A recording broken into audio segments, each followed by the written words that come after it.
Welcome back to the Pro Series Podcast. This is episode 98, and today's guest is Gregg and Torie Smith. They were actually on the podcast last year. You can go back. It was episode 30. We talked about this project they were working with No Boundaries.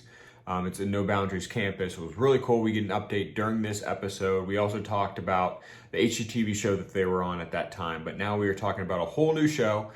They're coming back for a season 2 to this show called Rico to the Rescue. They are part of this season. You can binge watch season 1 on Max. Really cool conversation. I always love talking to Gregg and Torie. But before we get into this episode, please like, subscribe, and review this podcast on wherever we listen to podcasts. And I hope you enjoy episode 98 with Gregg and Torie Smith. Gregg and Torie, thank you so much for hopping on the Pro Series podcast once again. Thanks for having us. Yeah, hi, Eric. I was looking back on when our episode aired last time, and that was back in April of 22. I think we recorded it back in like February of 22. Yeah, I think we had a snowstorm that day here. Yeah, that does sound familiar. Yeah. That was episode 30, and I think this is going to be like episode 99 or something like that. So it's been wow, nice job. Gosh. Yeah, it's been going very well. Cool. Almost reaching 100, and it's kind of cool to have some more guests come back onto the podcast and talk about projects that we talked about in the original episode and how they are. And that's kind of where I want to jump in on and talk about the off-grid build that we talked about in the last episode and where that ended up and how to go. Can we please change that intro so that you say, this is our 100th episode and we're so happy to bring you guys back. We want to see what you're up to, blah, blah, blah. No? Darn it, Eric. Okay, so off-grid build. Yeah. It's going great. It's about finished up. Okay. I'm looking good. Our final element was outdoor classroom, which was also built on a container base. Okay. It's all wrapped up and campus is in full swing. In fact, we've had a bunch of rain out here in the Rockies over this, well, it's summertime now, but the spring going into summer. We had a bunch of campers up last weekend, and those guys actually got stuck in one of the transit vans when they were going up to do a hike. Oh, man. So, right. So we just happened to have a 15-passenger van, laying around because everybody does, right? Yeah, exactly. So they came down, grabbed our van, went and rescued everybody, and got them back up to campus. So it's pretty funny. Typical camp stuff. My gosh. You sent me stuff along the way, like videos and stuff on Instagram, but where else can people see the documentation of you doing the off-grid build? We have a full, we film the entire process on the campus. And so part of that information part of that footage is No Barriers, and part of it's ours. No Barriers is the nonprofit. I'm sorry. Yeah, No Barriers is the nonprofit. But quite frankly, it's all just in memory cards and stuff like that right now. It hasn't been compiled. So unfortunately, it's on Instagram, Facebook, stuff like that. Will you at some point release it? Definitely. Yeah. Yeah. We spent a lot of time and effort on it, and we really want to show that off. There are a lot of great groups involved in building it as well. So it would be great for everyone to get to see everybody's effort in building it. Plus, I think we hit on this a little bit last time. We are big volunteers. So we've been compiling video from all of our volunteer work that we've been doing, like building houses in Mexico, building off-road facilities in California, animal shelter one. Animal shelters, just everywhere. So trail building. Oh, that's awesome. Remind us again what you said off barriers or no barriers? No Barriers. No Barriers. No Barriers. What's it all about as a foundation? No Barriers was started about 20 years ago by a gentleman named Eric Weinmeier. Sorry, Eric. Hey, I always mispronounce his name. Yeah, he's a cool guy, right? Eric was the first athlete who was blind to climb Mount Everest. Oh, wow. So he took that spirit and he created a foundation so that people could reach their Everest, or people could conquer their Everest, so to speak. Their own personal Everest. Their own personal Everest. So people with disabilities, veterans, and also kids, they all have different programs that have been developed for No Barriers. And everything's for outdoor kayaking and bike riding and rock climbing and camping, and for people who normally wouldn't be able to do this. You can go hiking even if you are using a cane or a wheelchair. Or... Yeah, so the campus is fully off-grid. It's up in the mountains. There's rock climbing. There's a challenge course, but it's all fully accessible as well. So, and you can go off on your own too. You don't always have to have a person there to help you do it. So that's very exciting to be in nature on your own when you don't normally get to do that. Yeah. How did you guys become familiar with them and start helping them? We saw one of Eric's movies. It was called Weight of Water. And this is one where he and another blind athlete decide that they're going to kayak the Grand Canyon.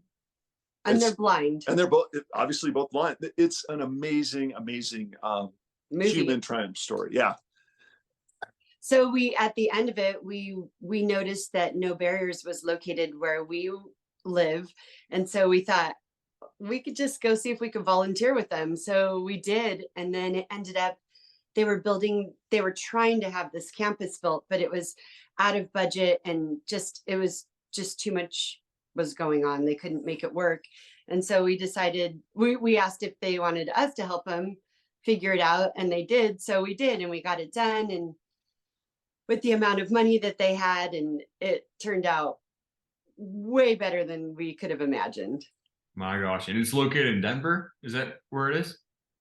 Just a little north of Denver. It's in this little area called Red Feather, and it's about 40 miles from the Wyoming border. Wow. Yeah, it's a great organization. Yeah, we're so lucky we got to be affiliated with them and got to work with them. Absolutely. I can't wait to see all the footage that you shot over how long did it take?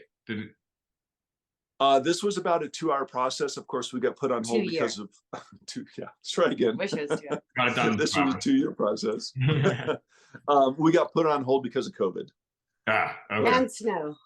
Yeah, and the weather, and everything else the Rocky Mountains can throw at you. It's kind of a small window for building, so we have to do it when we can. Okay, that is so cool.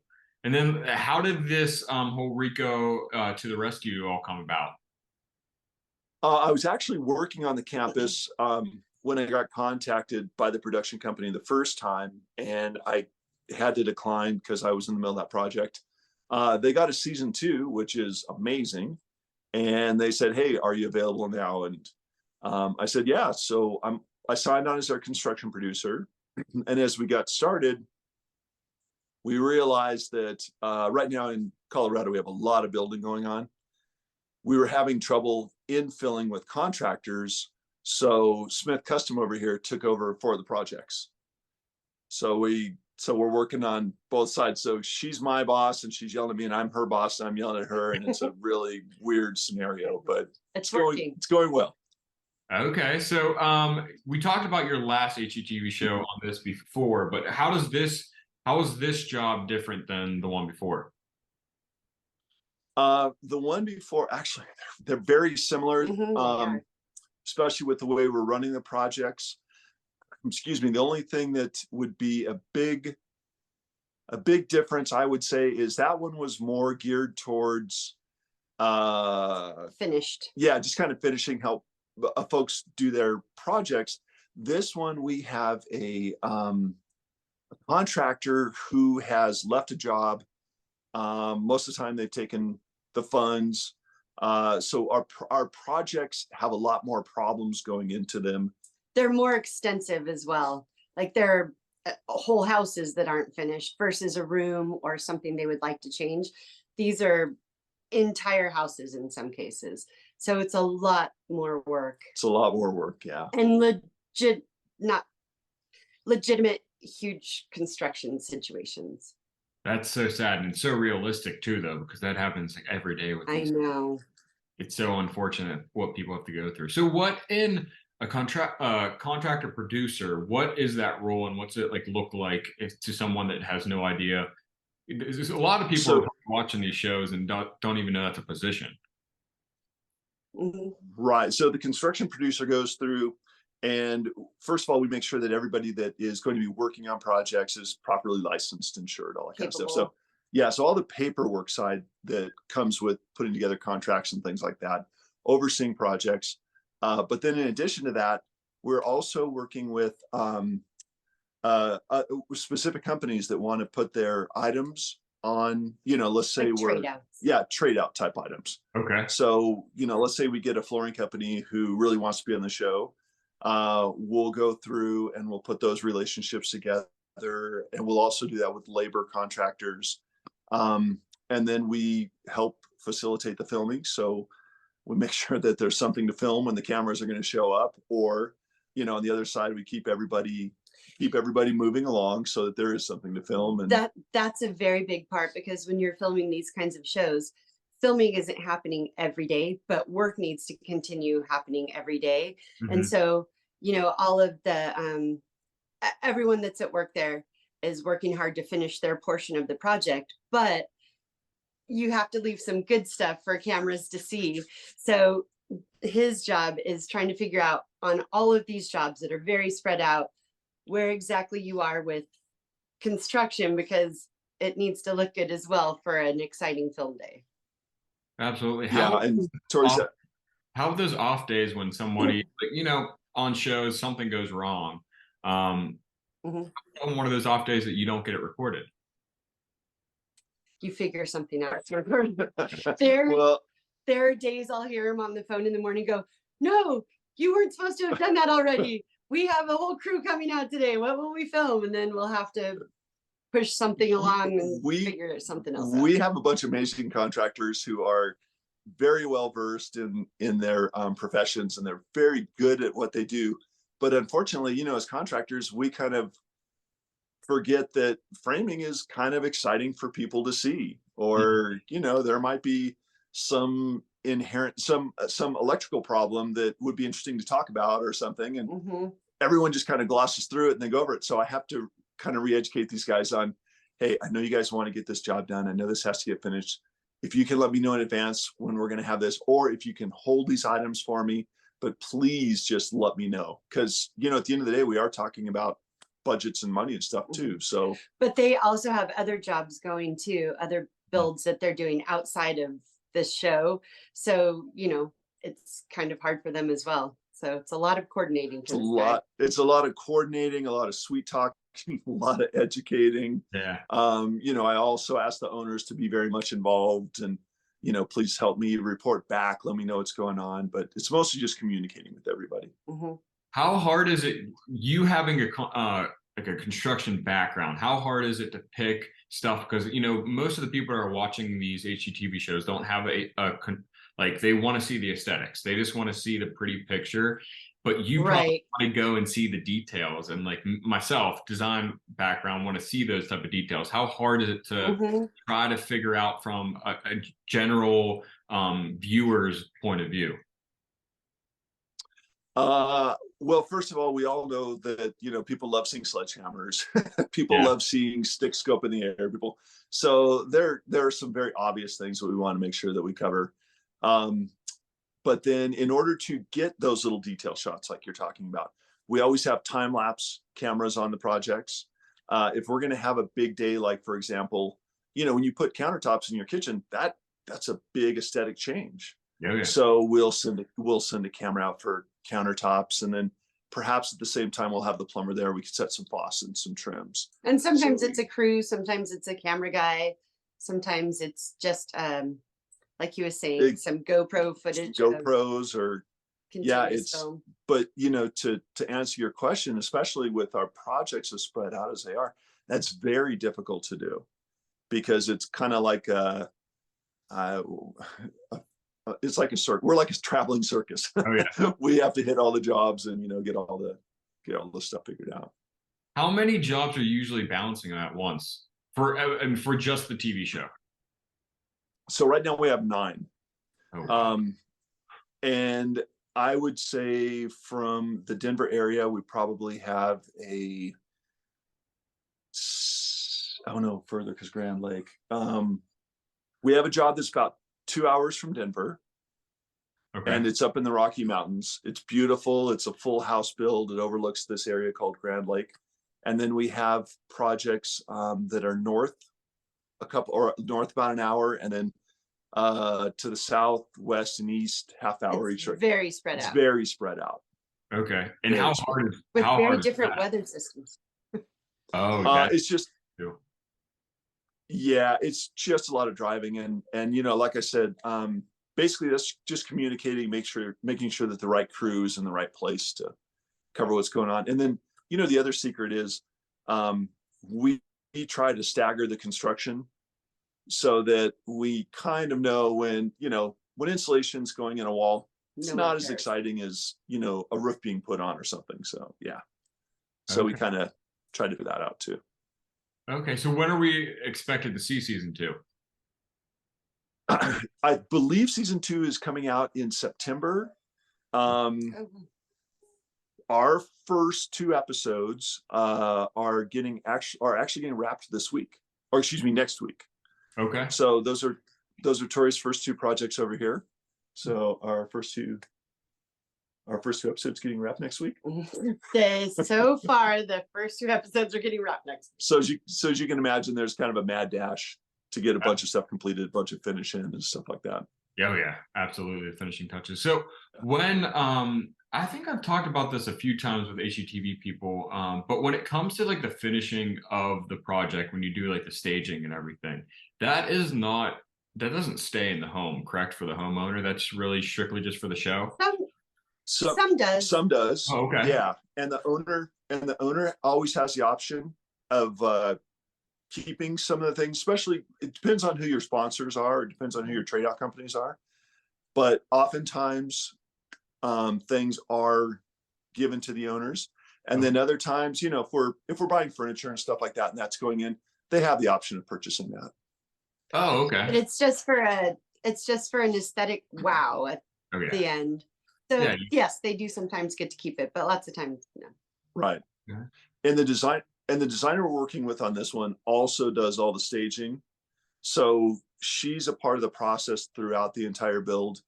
And, you know, she's already let the owners know, hey, we're going to do this, and, you know, they can make those decisions in advance.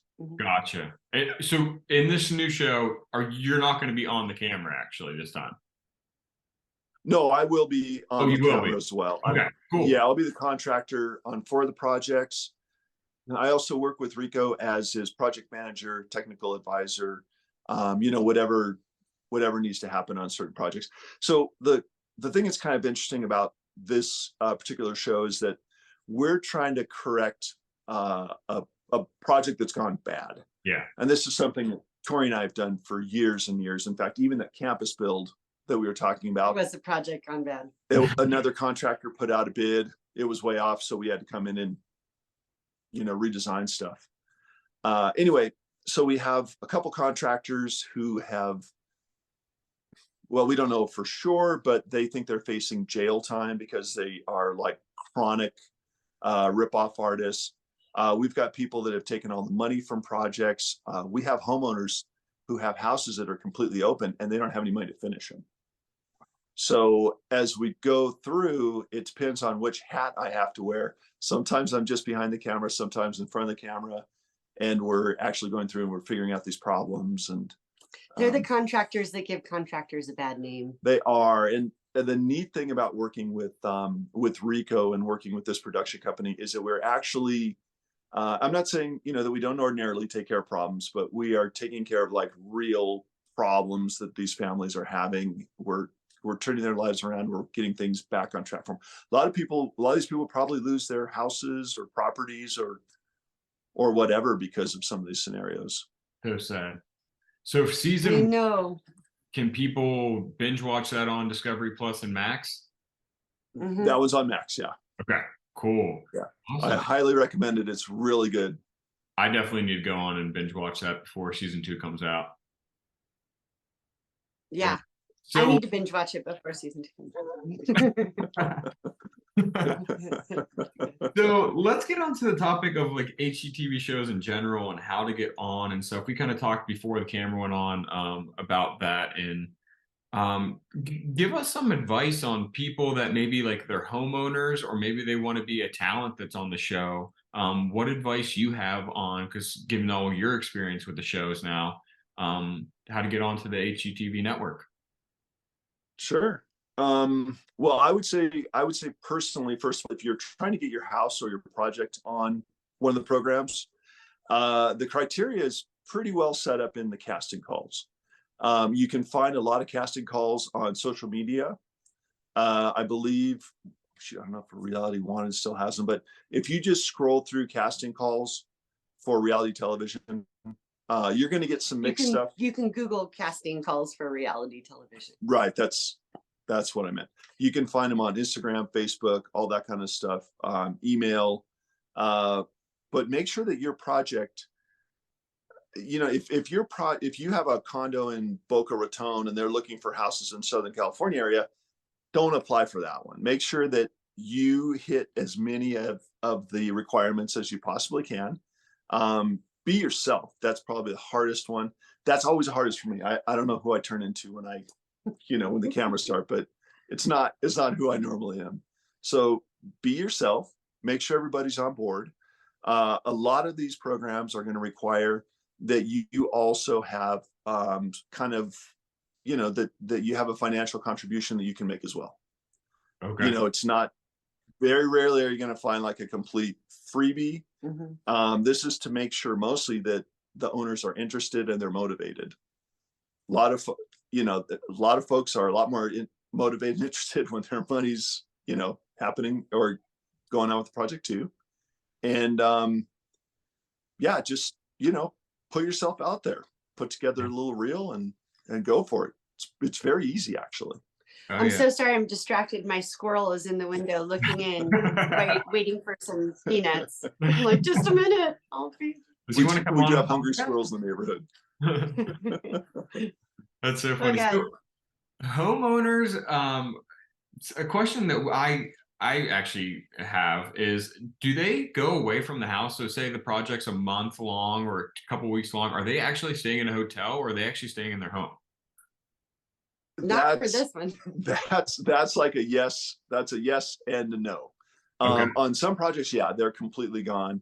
On the project we're on right now, we have owners there, but for the staging and for our final reveal, like right now, we have 2 projects that are about a week away. So we've asked those owners to avoid those areas of their houses because we want their honest reaction when they see it. They're usually sealed off so they can't get in there anyway. Oh, okay. Plastic them out. We have armed guards. Put our guards out there 24/7. Yes. 24/7. Yeah. So the homeowners themselves, if they are going away, all right, is that paid for or do they have to front that? I don't know. Again, that would also depend on the show. So if they're actually being staying at their house, then yeah, we'll send them away for a couple of days and we'll have a hotel for them or whatever. Yeah. So yeah, in unfinished business, we would do that at the end. Okay. We would send the owners away for a couple of days. So the stagers could come in and and they would go to, wherever, lay out by the pool for a couple of days, get tan, come back and have their review. Yeah. How about the professional or like the architectural elements of so countertop cabinets and stuff? A lot of these shows show the designers picking them. So do the homeowners have any say in any of that? Sure. I mean, not always. They don't get the final say, but a lot of times they're given options. Gotcha. And I mean, it has to look great with everything else that's been chosen. So they mostly get to decide, I'll say.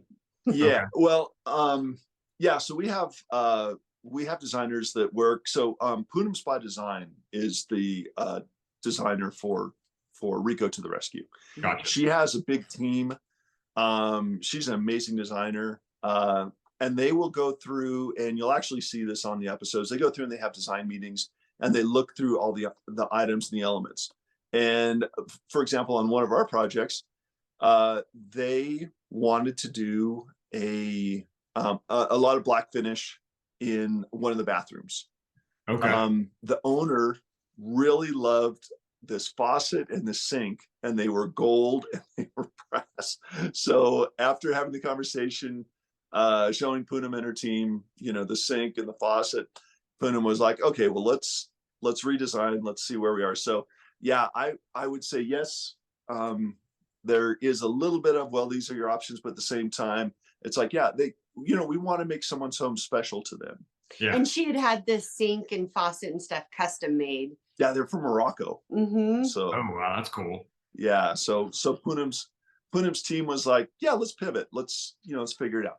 We want you to love your house when you're done. We don't want you to walk away and yeah, and sometimes the designer has a certain style, but it isn't what the homeowner's style is. So they have to work together and offer each other different suggestions to finally get to the point that they like what's been chosen.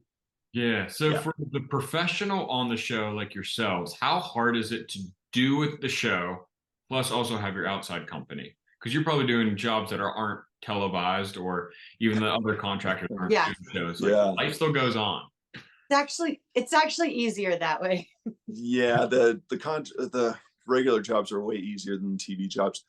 We still have our son who works with the company, and he helps us manage some of those jobs as well. Gotcha. And then there just has to be a lot of fluidity. I mean, we're in contact with everybody, and we have to make sure that things are all covered. But with those jobs, we don't have to hold off for any kind of filming dates. So, subcontractors can just get in there, get their work done. The next one comes in, gets their work done.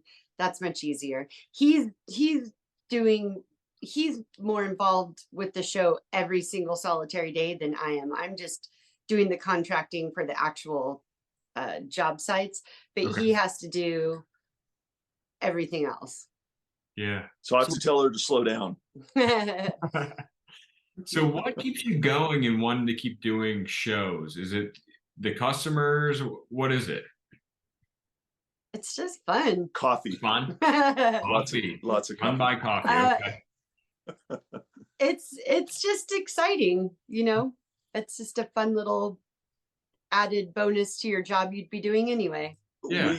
Torie and I started doing build shows a few years back, and we love off-grid building, and we love camping with our friends. And it all started from we had this big ranch that we got to build stuff on, and then somebody found out about it, and then we built some more stuff, and they were fun camping trips. And then I don't know how I became a construction producer. It just started happening, and then that's what your job is. Yeah. But I would say being able to solve problems for people. That's my biggest. He really does have the most extensive construction knowledge of anyone I've ever met. Like, I'm a contractor, but he's like a contractor. He knows everything about everything from like freeway bridges to everything. He knows all of the things about everything. So he's definitely an asset to have on a job site. I think that's why he does this for other shows too, where he's not on the show. He's just doing the construction consulting. And there are so many problems that get solved that are out of the box that I think other people might not have thought of. So I think that's why he's in demand the way he is. Yeah. Does it ruin what? Working through these shows for so long? Does it ruin actually viewing other shows that way? Like, there's actors that always say that they can't watch some type of movies. They see the overacting or something goes along. Yes. Okay. For the life of me, for instance, when my mom watches these shows, she does not believe that the homeowners are not doing all the work. She doesn't believe that the cameras go off and people come in and do the work. She will not believe that at all. So that's kind of funny.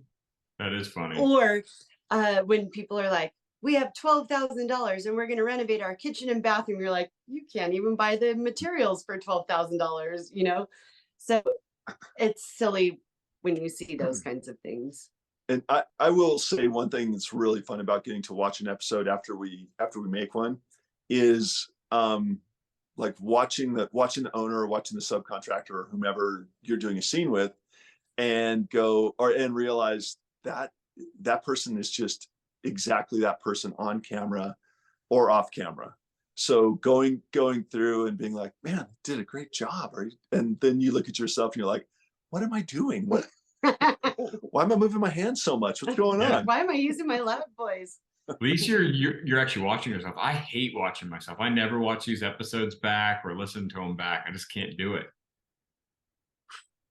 Well, I mean, I haven't been on enough stuff that I worry about it. I don't know. I think I mean, I usually just look like this and I'm just doing my thing, and I don't, it doesn't matter as much to me. Yeah. I did a show years and years ago called Are You Tougher Than a Boy Scout? Please don't look it up. It's Why would horrible. you mention it if you don't? Well, Because I had, at the end of the day, I had such a good time and I had so much fun. I had so much respect for the Eagle Scouts and stuff like that we competed with. But I watched myself on that and I'm like, oh God, so embarrassing. What was I thinking about? Why, who was I that day? It was weird. Yeah.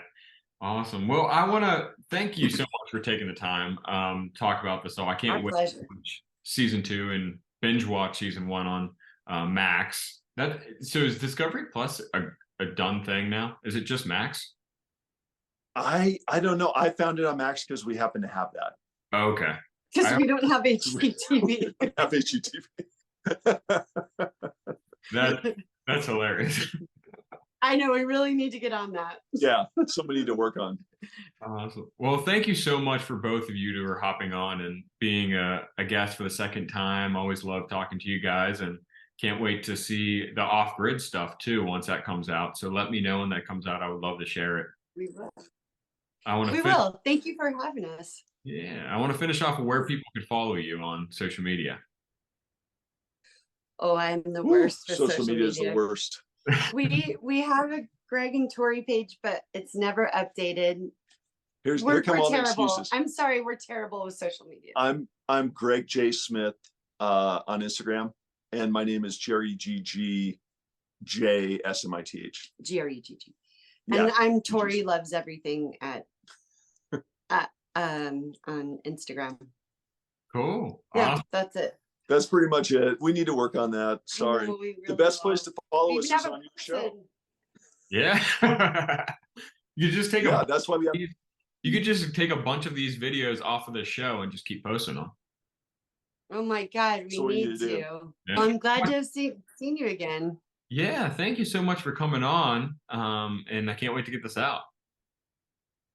Thanks for having us, man. Yeah. And congratulations on episode 100. So proud to be a part of it. Thank you so much. Okay, we'll talk to you later. Awesome. I'm going to press stop recording. I don't know why it's not